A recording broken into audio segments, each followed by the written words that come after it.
Okay, students, now we have question number 5. Prove by using Venn diagram P union Q whole union के बाद union R is equal to P union Q union R. P Q और R set उन्होंने हमें दे दिए और A और B part दिए हुए हैं.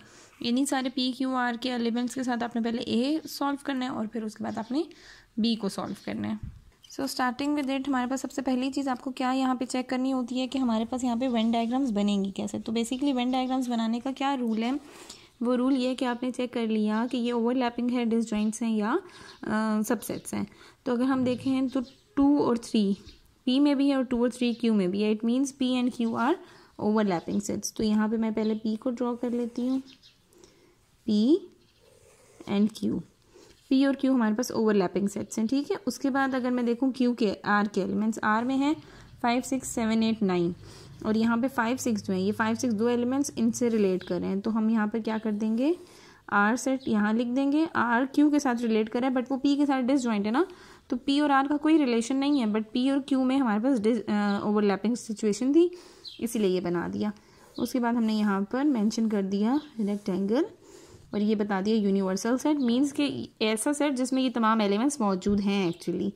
ठीक है. अब अगर मैं P और Q की ओवरलैपिंग देखूँ तो इन दोनों में कौन से नंबर सेम थे, 2 3 और 2 3. 2 3 मैं इसमें लिखूँगी जो इनका ओवरलैपिंग पार्ट है. और इसमें क्या चीज़ बच गई है फिर 0 1. Q में क्या बच गया 2 3 को निकाल के 4 5 6. अब Q और R में ओवरलैपिंग चीज़ें क्या हैं 5 एंड 6. तो 5 और 6 मैं यहाँ लिखूँगी और R में फिर क्या रह गया 7 8 9. 7 8 एंड 9. सबसे मेन काम ही यहाँ पे ये वाली सिचुएशन ड्रॉ करना है. जब आपने इसको बनाना सीख लिया तो आगे तो शेडिंग वाला पार्ट कोई मुश्किल ही नहीं है. Moving on to the A, we have P union Q union R और B है is equals to P union Q union R. ये हमने यहाँ पे मेंशन कर लिया. ओके. अब जब हमने इसकी लेफ्ट हैंड साइड कंसिडर की, we have P union Q. जब आपने P यूनियन Q किया कि P और Q को जब आपने कंबाइन कर दिया, यूनाइट कर दिया, इट मीन्स यहाँ पर आपके पास कौन से एलिमेंट्स आ गए, P और Q को आपने यूनाइट कर दिए. हमारे पास ये सब एलिमेंट्स आ गए हैं और वो एलिमेंट्स कौन कौन से हैं, वो हैं हमारे पास 0 1 2 0 1 2 3 4 5 6 ये सब एलिमेंट्स आ गए. ठीक है. उसके बाद यूनियन R किया, P यूनियन Q, इसके साथ आपने यूनियन ले लिया R का, यानी कि इसके साथ आप यूनाइट कर दोगे R सेट को भी. ठीक है. तो अब हमारे पास जो लास्ट में बन रहे हैं सेट वो हम यहाँ पे मेंशन कर रहे हैं दूसरे एक और कलर के साथ. ठीक है. तो ये हमारे पास कलेक्टिव आपने यहाँ पे ड्रॉ करने का मतलब है कि वेन डायग्राम आपने बना लिया. अब जब कंबाइन कर दिया तो क्या हो गया 0 1 2 3 4 5 6 7 8 9. ये हमारे पास ये रिजल्टेंट आया. On the right hand side we have Q union R. Q और R को जब आपने यूनाइट किया तो Q और R को यूनाइट करने से हमारे पास कौन से सेट आ रहे हैं 2 3 4 5 6 7 8 9. इसके अंदर हमने सारे एलिमेंट्स लिखे हुए हैं. ठीक है. और जब आपने इसको P के साथ यूनाइट किया, P union Q union R, तो ये हमारे पास क्या आ गया, P को भी यूनाइट कर दें. इसमें हम डिफरेंट शेड से इसको यूनाइट कर देते हैं.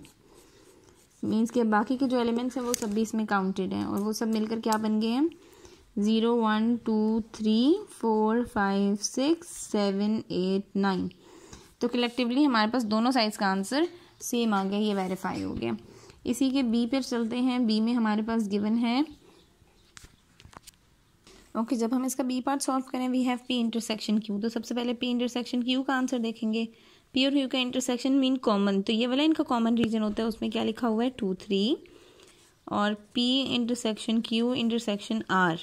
अब P इंटरसेक्शन Q इसके साथ R का इंटरसेक्शन, मतलब ये तो ओवरलैप ही नहीं इस तरह से करे, तो इनका कॉमन रीजन 2 और 3 इसके साथ तो कोलैप्स ही नहीं कर रहा.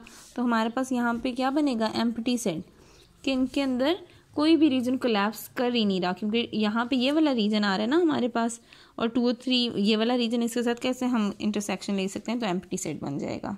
अब इसी को हम दूसरी साइड पे भी चेक कर लेते हैं. Q intersection R. पहले हम Q इंटरसेक्शन R कर लेते हैं. Q और R के इंटरसेक्शन में ये जो इनका ओवरलैपिंग पार्ट है इसमें 5 6 लिखा हुआ था, यहाँ मैंने 5 6 लिखा.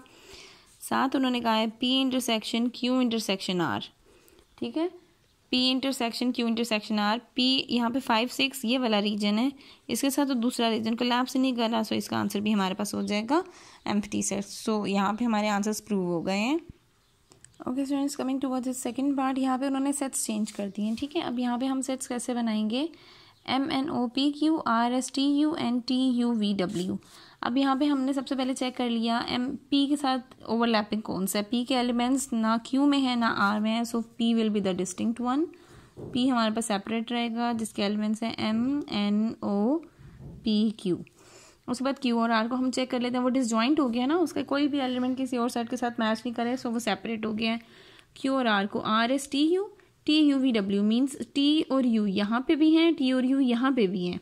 तो अब आपने क्या करना है कि Q और R हमारे पास ओवरलैपिंग की सिचुएशन देंगे, ये हो गया सेट Q और ये हो गया सेट R।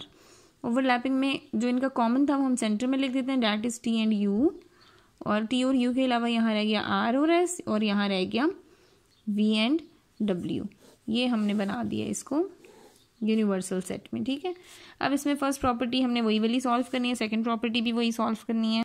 ओके, अब इसके ए पार्ट पे अगर हम देखें तो सबसे पहले लिखा हुआ है P यूनियन Q, यानी कि P और Q को आपने यूनाइट कर देना है, इनके सारे एलिमेंट्स आपने मेंशन करने हैं। तो इनके सारे एलिमेंट्स हमारे पास मेंशन करके क्या आ जाएगा, MNOPQ RSTU, यानी कि ये दोनों में जितने भी एलिमेंट्स हमने मार्क किए वो हमने मेंशन कर दिए, ठीक है। अब उन्होंने कहा P union Q union R, अब आप R को भी इसके साथ कंबाइन कर दो, मीन्स हमारे पास जो शेडेड पार्ट अब आ गए हैं उसमें अब आपको इसको भी कंसिडर करना है, ठीक है। अब ये एलिमेंट्स कौन से बन गए, MNOPQ RSTUVW, ये सब एलिमेंट्स आ गए। राइट हैंड साइड पे भी हम चेक कर लेते हैं। पहली चीज़ हमें चाहिए Q यूनियन R, Q और R का यूनियन, मीन्स कि आपने इन दोनों को प्रॉपरली मार्क करना है। तो इनमें क्या एलिमेंट्स आ रहे थे, RSTUVW, और P के साथ जब आपने इसको यूनियन किया P union Q union R, तो ये इन एलिमेंट्स के अलावा आपको ये वाले एलिमेंट्स भी मार्क करने हैं, ठीक है। अब कलेक्टिवली क्या आ गए हमारे पास, MNOPQ RSTUVW, तो ये दोनों एलिमेंट्स हमारे पास सेम हो गए हैं। अब इसी के हम बी ऑप्शन पर चले जाते हैं। बी में उन्होंने कहा था P intersection Q intersection R is equals to P intersection Q intersection R, ठीक है। अब यहाँ पे हम इसकी लेफ्ट हैंड साइड और राइट हैंड साइड पे सेम डायग्राम ड्रॉ कर लेंगे। ओके, अब यहाँ पर हमारे पास लेफ्ट हैंड साइड में है P intersection Q, P intersection Q। अब यहाँ पे अगर हम देखें तो P हमारे पास ये एक डिफरेंट सेट है, Q ये सेट है, इनमें कोई चीज़ कॉमन नहीं है, so you will write empty set. और एम्प्टी सेट का जब आपने इंटरसेक्शन करना है with another set R, empty set है ना, उसका इंटरसेक्शन कैसे हम करेंगे, कुछ कॉमन ही नहीं आएगा, तो वो एम्प्टी सेट ही रहेगा। On the other hand we have Q intersection R, Q intersection R, यहाँ पे कॉमन एलिमेंट्स है हमारे पास T और U, ठीक है। बट डिसजॉइंट सिचुएशन यहाँ पे भी हमारे पास कुछ भी नहीं आएगा, एम्प्टी सेट होगा।